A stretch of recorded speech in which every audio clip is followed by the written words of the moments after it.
السلام علیکم ورحمۃ اللہ وبرکاتہ نحمدہ ونصلی علی رسولہ الکریم اما بعد۔ محترم حاضرین، بزرگ و دوستو اور میرے عزیز ساتھیوں، اللہ کا شکر ہے کہ رمضان المبارک کے ہم نے تقریباً 20 روزے مکمل کیے اور تقریباً 20 تراویح بھی مکمل کی 21 تراویح، اور ہم آخری عشرے سے گزر رہے ہیں، اور اس کی فضیلت بھی ہم سن چکے ہیں کہ آخری عشرے کے اندر اللہ کے نبی صلی اللہ علیہ وسلم نے خود بھی خوب مجاہدہ کیا، اور ہم بھی اس کی فکر کر رہے ہیں کہ انشاءاللہ ہم بھی مجاہدہ کریں گے۔ آج دوستو جس موضوع پر ہم گفتگو کریں گے وہ ہے ہم اپنا جائزہ لیں۔ عربی کا ایک مقولہ ہے، حاسبوا قبل ان تحاسبوا، اس سے پہلے کہ تمہارا حساب لیا جائے تم خود اپنے آپ کا حساب لے لو۔ اور دوستو دنیا کا اصول بھی ہے کہ جو تاجر، جو بزنس مین اپنی تجارت کا جائزہ لیتا رہتا ہے۔ کسی نے دکان چلا رہا ہے کوئی 5 سال سے اور مستقل اپنا جائزہ لیتا رہتا ہے، 3 مہینے میں، 5 مہینے میں، سال میں، کہ کوئی کمی تو نہیں ہے اور کچھ اپنے کو اضافہ تو نہیں کرنا ہے، تھوڑا اپنے بزنس ماڈل کو چینج تو نہیں کرنا ہے۔ تو جو ایسا کرتا رہتا ہے نا دوستو، جو حرکت میں رہتا ہے وہ برکت میں رہتا ہے، اس کے اندر ترقی ہوتی رہتی ہے۔ اور جو یہ سوچتا ہے کہ ابھی کر ہی رہے تو ابھی سوچنے کی کیا ضرورت ہے، کرتے رہتے ہیں، تو اس کے اندر جو ہے کوئی چینجز لانے کی وہ فکر نہیں کرتا، جس کی وجہ سے وہ جدھر ہے ادھر ہی رہتا ہے۔ تو کل جمعہ کے بیان میں بھی یہ بات آئی تھی کہ ایک ایمان والے کو تاجر کی طرح ہونا چاہیے۔ تاجر جو ہوتا ہے نا، تجارت کرنے والا، بزنس کرنے والا، اس کے اوپر کوئی سوار کرانے کی اس کو ضرورت نہیں پڑتی کہ بھائی تو مجھے بول تو میں تجارت کروں گا۔ جو جاب کرتا ہے، کسی کے ماتحت کام کرتا ہے، اس کو پتہ ہے کہ میں جتنا کروں گا، کتنا بھی کروں گا تو اتنا ہی ملنے والا ہے۔ تاجر کا ماننا یہ رہتا ہے میں جتنا کروں گا اتنا ملے گا، اس کے لیے تاجر کو کچھ بولنا نہیں پڑتا ہے، وہ خود کرتا ہے۔ تو دوستو ہم کو یہ جائزہ لینا ہے آج کہ ہم جو ہے، ہمارا شمار اہل اسلام میں ہوتا ہے، ہم مسلمان کہلاتے ہیں، تو کیا ہم کو اسلام کی بنیادی چیزیں پتہ ہے؟ اور اگر پتہ ہے تو کیا ہمارے اندر وہ استعداد ہے، وہ صلاحیت ہے کہ ہم اسلام کی بنیادی چیزیں، اسلام کا بیسک نالج کسی کو پرووائڈ کر سکتے ہیں، کسی کو پہنچا سکتے ہیں؟ کیونکہ دوستو اب جو آگے زمانہ آ رہا ہے یہ بڑا سخت زمانہ آنے والا ہے۔ آج دوستو ہمارے ملک کے اندر ہمارے جو وطنی بھائی ہیں جو اسلام سے تعلق نہیں رکھتے، وہ لوگ بھی اسلام کی بنیادی معلومات کو حاصل کر رہے ہیں۔ یہ بات اور ہے کہ ان کا مقصد کچھ اور ہے ان بنیادی معلومات کو حاصل کرنے کا۔ یہاں تک کہ میں نے ایک رپورٹ میں پڑھا ہوں کہ جو لوگ اسلامی دشمن ہیں، جو اسلام سے نفرت رکھتے ہیں، وہ لوگ جو نئے نئے علماء ہوتے ہیں، نئے نئے فارغ ہوتے ہیں مدرسے سے، ان کو کچھ پتہ نہیں ہوتا، ان کو دین کی معلومات ہوتی ہے، تو وہ ان لوگوں کو بھی ہائر کر رہے ہیں۔ ان کو یہ نہیں پتا کہ ہم کس کے لیے کام کر رہے ہیں، ان کو ایسا لگ رہا ہے ہم کوئی اسلامی تنظیم کے لیے کام کر رہے ہیں، اور وہ ان کو ہائر کر کے ان سے اچھا خاصا نالج لے کر کے اسلام کے خلاف سوالات تیار کر رہے ہیں۔ ایسی بھی چیزیں ہو رہی ہیں، یہ بہت آگے کی پلاننگ ہے۔ اور اس کے اندر دوستو عام مسلمان اتنا پیچھے ہے اس کو اسلام کے بیسکس بھی نہیں معلوم۔ اچھا، ایک بات ذہن میں رکھنا چاہیے دوستو کہ ہم کامیاب کب ہوں گے آخرت کے اعتبار سے، دنیا کے اعتبار سے؟ ہم اکثر سنتے ہیں کہ اگر ہمارے اچھے عمل ہوں گے ہم کامیاب ہوں گے، اور ہمارے برے عمل ہوں گے تو ناکام ہوں گے۔ صحیح بات ہے، لیکن یہ آدھی بات ہے۔ صرف اعمال نہیں بلکہ عقائد بھی ہماری درست ہونی چاہیے۔ عقائد اور اعمال، اللہ کے نبی صلی اللہ علیہ وسلم پر جو مکی صورتیں نازل ہوئی ہیں، ہم روزانہ سن رہے ہیں کہ فلاں صورت مکہ میں نازل ہوئی ہے، فلاں صورت مدینہ میں نازل ہوئی ہے، یہ اللہ کے نبی صلی اللہ علیہ وسلم کی شروع زمانے کی صورتیں ہیں، یہ اللہ کے نبی صلی اللہ علیہ وسلم کے مدینہ کے اندر آنے کے بعد کی صورتیں ہیں۔ تو آپ نے ایک بات پر غور کیا ہوگا کہ اللہ کے نبی صلی اللہ علیہ وسلم کی جو مکی صورتیں ہیں، یعنی مکہ میں نازل ہوئی ہے، بالکل شروع زمانے میں، اس میں اعمال کا بہت کم ذکر کیا گیا ہے۔ اس کی وجہ یہ ہے کہ اعمال جو ہے یہ آدھا حصہ ہے، اور اعمال سے بھی پہلے جو ہمارا صحیح ہونا چاہیے وہ ہونا چاہیے عقیدہ، ہمارے عقائد۔ اسی لیے مکی صورت کے اندر آپ دیکھیں گے تو عقائد پر زور دیا گیا ہے، توحید، رسالت، آخرت، ہے نا، اور جو ہے تقدیر، یہ سب عقیدوں سے تعلق رکھتا ہے۔ تو ہم یہ آج بات سمجھ لیں کہ ہمارا سب سے پہلے عقیدہ صحیح ہونا ضروری ہے۔ حضرت عیسیٰ علیہ السلام کو ماننے والے بڑے نیک ہوا کرتے تھے، جو عیسائی ہوا کرتے تھے، ہم نے سنا ہے رہبانیت، گھر بار چھوڑ کے سب صرف جو ہے نکل جاتے تھے اللہ کی رضا تلاش کرنے کے لیے۔ لیکن دوستو ان لوگوں کو، ان میں سے اکثر لوگوں کو ہلاک کس نے کیا؟ ان کے عقیدے نے کیا۔ اعمال تو بہت اچھے تھے، ان کے بہت اچھے عمل تھے، ان کے عقیدے نے ان کو ہلاک کیا۔ ان کا عقیدہ یہ بن گیا کہ عیسیٰ علیہ السلام اللہ کے بیٹے ہیں، یعنی ان کے دل کا یقین بن گیا۔ کس کو کہتے ہیں عقیدہ؟ کس کو کہتے ہیں؟ عقیدہ کہتے ہیں انسان جس چیز کو دل کے یقین کے ساتھ مانتا ہے، اس کو عقیدہ کہتے ہیں۔ جیسے مثال کے طور پر ہم یہ مانتے ہیں دل کے یقین کے ساتھ کہ جنت ہے، اگر ہم کو کوئی بولے جنت نہیں ہے تو ہم اس کو کیا کریں گے؟ کہیں گے نہیں جنت ہے، اگرچہ ہم نے اس جنت کو دیکھا نہیں ہے، تو یہ عقیدہ ہے۔ آخرت ہے، آخرت کی زندگی آنے والی، ابھی تک ہم نے دیکھی نہیں ہے، قبر کا عذاب ہوگا گنہگار کو، یہ ہمارا عقیدہ ہے، ہم دل سے مانتے ہیں، اگرچہ ہم نے آج تک قبر کا عذاب دیکھا نہیں ہے۔ تو دوستو آج ہم جو سمجھیں گے وہ سب سے پہلی بات یہ ہے کہ ہماری محنت عقائد اور اعمال پر برابر ہونی چاہیے، کیونکہ عقیدہ صحیح ہوگا تو اعمال صحیح ہوں گے، عقیدہ غلط ہوگا تو اعمال کتنے اچھے نظر آئے لیکن وہ اعمال صحیح نہیں ہوں گے۔ سمجھ میں آ رہی بات؟ تو اس لیے جو ہے سب سے پہلے ہم جو بنیادی چیز ہے اس کو سمجھتے ہیں، کیونکہ دوستو اگر ہم نے بنیادی چیز ہی نہیں سمجھی تو آخرت میں تو جو رسوائی اٹھانی پڑیں گی وہ تو اٹھانی پڑے گی ہی، لیکن اگر ابھی جو زمانہ آ رہا ہے جن لوگوں سے ہمارا سامنا ہونے والا ہے، اگر ان میں سے کسی نے ہم کو پوچھ لیا، کیونکہ وہ تو حاصل کر رہا ہے اسلام کے بارے میں نالج، لیکن ہم کو پتہ ہی نہیں ہے، ہم کو اوپر سے کچھ پتہ ہے، لیکن اگر ہم کو یہ سمجھانے کے لیے کہا جائے کسی کو کہ بھائی بتاؤ ہم کو اسلام کیا ہے، تو ہم جو ہے اس کے اندر فیل ہو جائیں گے۔ اب ہم جائزہ لیں گے تو سمجھ میں آئے گا کہ ہم کو کتنی معلومات ہے اسلام کی، ہمارے عقائد کتنے درست ہیں۔ دیکھو ایک مثال دیتا ہوں میں کہ ایک شخص ہے، اس کی زندگی نکل گئی، اس کی بیوی اس کو بہت اچھی ملی تھی، بڑھاپے تک پہنچ گئے وہ لوگ، بیوی اس کو عادت تھی کہ جو ہے ہر 10 منٹ میں آدھے گھنٹے میں اس کو چائے لگتی تھی، تو فوراً جو ہے چائے کی اس کو طلب آتی تو بیوی کو کہتا تھا، بیوی فوراً چائے دے دیتی تھی اس کو، لیکن اللہ کا کرنا ایسا ہوا کہ عمر کا آخر دور چل رہا تھا، اس کی بیوی کا انتقال ہو گیا۔ اب وہ چائے کی طلب تو ختم نہیں، بیوی تو ختم ہو گئی، چائے کی طلب ختم نہیں ہوئی۔ اب اس نے سوچا اب کیا کروں، تو دیکھا کہ ہوٹل میں جا کے چائے پیتا ہوں، طلب لگی کتنے بار جائے گا ہوٹل میں، تو ایک بار گیا، 2 بار گیا، بعد میں گیا تو ہوٹل بند، لیکن اب طلب ختم نہیں ہو رہی اس کی، کیونکہ زندگی کی عادت ہے۔ اب سوچا خود چائے بناتا ہوں، اب خود چائے بنانے گیا تو وہ سوچ رہا ہے چائے بناتے کیسا ہے، 60 سال تک چائے پیا ہے اس نے، کتنے سال تک پیا ہے، لیکن اس کو معلوم ہی نہیں چائے کیسی بنتی، تو اب اس کو کیا ہوگا، اس کو افسوس ہوگا کہ میں نے 60 سال تک چائے پیا لیکن میرے کو معلوم ہی نہیں چائے کیسے بنتی، حالانکہ کتنی چھوٹی چیز ہے، یہ چائے پتی، شکر، دودھ، ہو گئی چائے تیار، اس کو ملا کر ڈال دو تو بھی بن جائے گی، ضروری نہیں کہ یہ پہلے ڈالو وہ بعد میں ڈالو، سب ساتھ میں ڈال دو بن جائیں گے، لیکن اس کو اتنی بھی بات نہیں معلوم ہے۔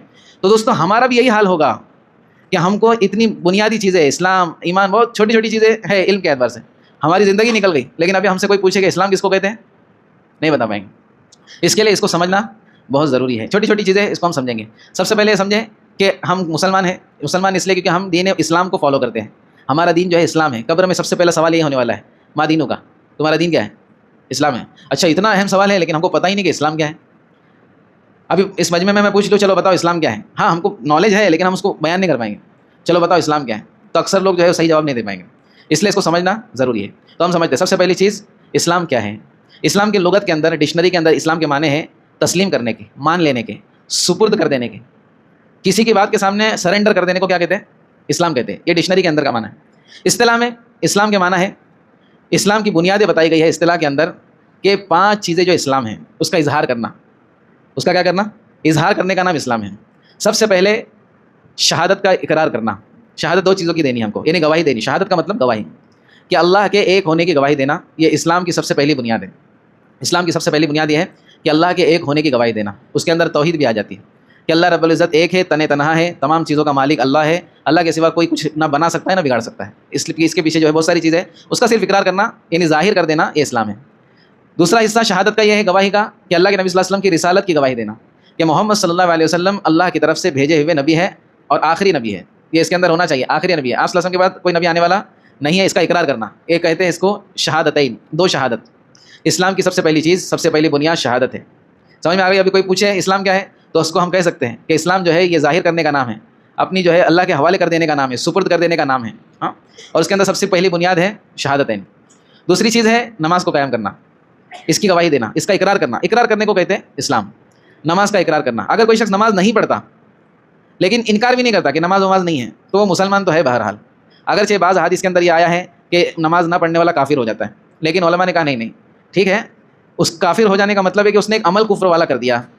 سمجھ میں آ رہی بات؟ تو بہرحال نماز کو قائم کرنا اسلام کی دوسری بنیاد ہے۔ تیسری بنیاد ہے زکوٰۃ کا ادا کرنا، زکوٰۃ کا کوئی انکار نہ کرے، انکار کرتا ہے تو کافر ہو جائے گا، لیکن انکار نہیں کر رہا تو بہرحال کمزور مسلمان سمجھا جائے گا، کیونکہ وہ اقرار کر رہا ہے زکوٰۃ کا کہ زکوٰۃ دینی چاہیے۔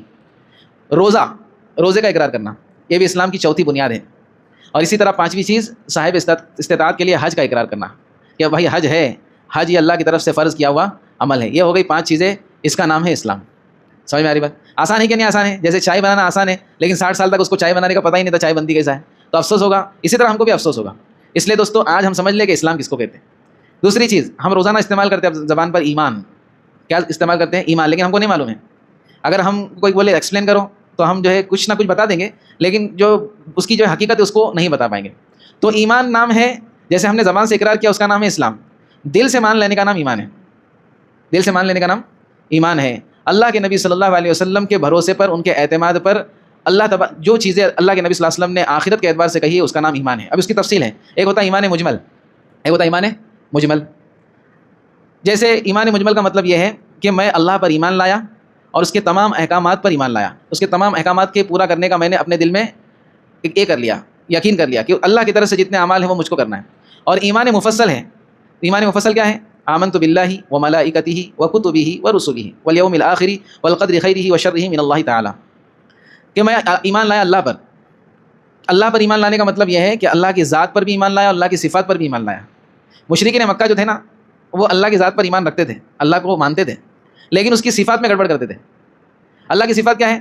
اللہ ہی پالتا ہے، اللہ رزاق ہے، اللہ رب العالمین ہے، یہ ہمارا ایمان ہے۔ لیکن مشرکین مکہ کا جو ہے ذات پر تو ایمان تھا، اللہ ہے، جیسے ہم نے قرآن مجید میں ابھی تفسیر کے اندر بہت ساری چیزیں سنی کہ ان کا پورا عقیدہ ہے کہ اللہ کی ذات ہے۔ ان سے کہا جائے گا کہ آسمان کس نے بنایا تو کہیں گے اللہ ہے، اللہ نے بنایا ہے۔ لیکن گڑبڑ یہاں پہ کرتے ہیں کہ وہ نظام کون چلا رہا ہے، تو اس کے اندر وہ شرک کرتے ہیں۔ تو اللہ کو اس کی ذات اور صفات کے ساتھ ماننا، دل سے یقین کرنا، یہ اسلام کی سب سے پہلی چیز۔ فرشتوں کا نظام اللہ نے بنایا، ہم کو فرشتے نظر نہیں آ رہے، لیکن اس پر ہمارا ایمان ہے، یقین ہے کہ جو کچھ دنیا میں چل رہا ہے، احادیث کے اندر ہم کو بات ملتی ہے کہ فرشتے جو ہے اللہ کے خزانے سے جو ہے اناج کا ایک ایک دانہ لاتے ہیں، دودھ کا ایک ایک قطرہ لاتے ہیں، شہد کا ایک ایک قطرہ لاتے ہیں، پانی کا ایک ایک قطرہ۔ یہ اللہ رب العزت نے جو ہے نا فرشتوں کا نظام چلایا ہے۔ ہم کو نظر آ رہا ہے کہ دانے کھیتی سے مل رہے ہیں، شہد کی مکھی شہد بنا رہی ہے، ہاں دودھ تو بھینس اور گائے کے پیٹ میں پیدا ہو رہا ہے، لیکن ہمارا یقین ہونا چاہیے کہ اللہ رب العزت نے ایک نظام چلایا فرشتوں کا، یہ سب جو ہے اللہ کے خزانے سے فرشتے لے کر آ رہے ہیں۔ اللہ کی کتابوں پر اللہ رب العزت نے اس دنیا کے اندر 4 کتابیں نازل فرمائی اور کچھ صحیفے نازل فرمائے، سب پہ ہمارا ایمان ہے، لیکن ہمارا جو عمل ہوگا وہ قرآن پر ہوگا۔ کہ قرآن کے اندر تورات، انجیل، زبور میں جو کچھ تھا، قرآن میں سب چیزوں کو اللہ رب العزت نے جمع کر دیا ہے، اور ان کتابوں کے اندر تحریف ہو گئی، اس کے لیے ہم اس پر عمل تو نہیں کریں گے، اور وہ ہماری شریعت بھی نہیں، ہماری شریعت محمد صلی اللہ علیہ وسلم والی شریعت ہے۔ تو اللہ کی کتابوں پر، فرشتوں پر، اسی طرح رسولوں پر بھی ہمارا ایمان ہے۔ صرف محمد صلی اللہ علیہ وسلم پر ایمان نہیں ہے، صرف جتنے انبیاء کرام اس دنیا میں آئے، جن کا نام اللہ نے قرآن مجید میں لیا، ان کے اوپر بھی ہے، جن کا اللہ رب العزت نے نام نہیں لیا لیکن اشارہ کر دیا کہ ہر قوم کے پاس نبی آئے ہیں، ہمارا سب پر ایمان ہے۔ ہم حضرت موسیٰ علیہ السلام کو بھی مانتے ہیں، جن کو یہودی مانتے ہیں، حضرت عیسیٰ علیہ السلام کو بھی مانتے ہیں، جن کو عیسائی مانتے ہیں، لیکن مانتے ویسا ہے جیسا اللہ نے کہا ہے، ہم اپنے حساب سے نہیں مانتے۔ حضرت عیسیٰ علیہ السلام کو اپنے حساب سے مانتے کہ اللہ کے بیٹے، حالانکہ اللہ رب العزت نے کہیں نہیں کہا کہ اللہ کے بیٹے، بلکہ اللہ نے تو منع کیا کہ اللہ کے بیٹے نہیں تو اللہ کے بندے، اور انہوں نے بھی نہیں کہا کہ میں اللہ کا بیٹا ہوں۔ تو ہم عیسیٰ علیہ السلام کو ویسا مانتے جیسے اللہ نے کہا ہے۔ تو نبیوں پر ایمان، اسی طرح اچھی بری تقدیر پر ایمان کہ میرے ساتھ جو کچھ ہو رہا ہے دن بھر میں اور جو کچھ ہوتا رہے گا یہ اللہ کی طرف سے ہوگا۔ بعد الموت، ہم اس دنیا سے جب چلے جائیں گے تو قیامت قائم ہوگی، قبر کے اندر عذاب ہے، جنت ہے، جہنم ہے، حشر کا میدان ہے، اللہ کے نبی نے ہر چیز ہم کو بتائی ہے۔ ان تمام چیزوں پر ایمان لانے کا نام دوستو ایمان ہے۔ سمجھ میں آ رہی بات؟ ابھی ہم کسی کو بھی سمجھا سکتے ہیں کہ ایمان کس کو کہتے ہیں۔ 7 چیزوں پر ہمارا ایمان ہے۔ ایمان مطلب بغیر دیکھے ہوئے بھی ہمارے دل کے اندر اس بات کا یقین ہے، اللہ ہے، فرشتے ہے، کتابوں کے اندر جو اللہ نے نازل فرمایا تھا وہ سب حق ہے، سچ ہے۔ سمجھ میں آ رہی بات؟ ابھی کسی کو بھی آپ ایکسپلین کر سکتے ہیں، اس کی پریکٹس بھی کریں، آپس میں مذاکرہ کریں کہ ایمان کس کو کہتے ہیں، اسلام کس کو کہتے ہیں، کفر کس کو کہتے ہیں۔ تیسری چیز، ہم دن بھر کہتے ہیں یہ کفر ہے، یہ کافر ہے فلاں، ہم کو اس کے فتوے تو نہیں دینا ہے، کیونکہ بعض لوگوں نے، پوری دنیا نے مل کر جتنے لوگوں کو مومن نہیں بنایا، مسلم نہیں بنایا، بعض لوگوں نے اپنی کتابوں کے اندر ان کو کافر بنا دیا، فلاں کافر، فلاں کافر، کافر کافر تسبیح لے کے بیٹھ گئے تھے، کافر کافر کی بعض لوگ ہے۔ بہرحال تو کافر کہتے کس کو ہے؟ کافر کہتے ہیں انکار کرنے والے کو، لغت کے اندر کہتے ہیں چھپانے والے کو۔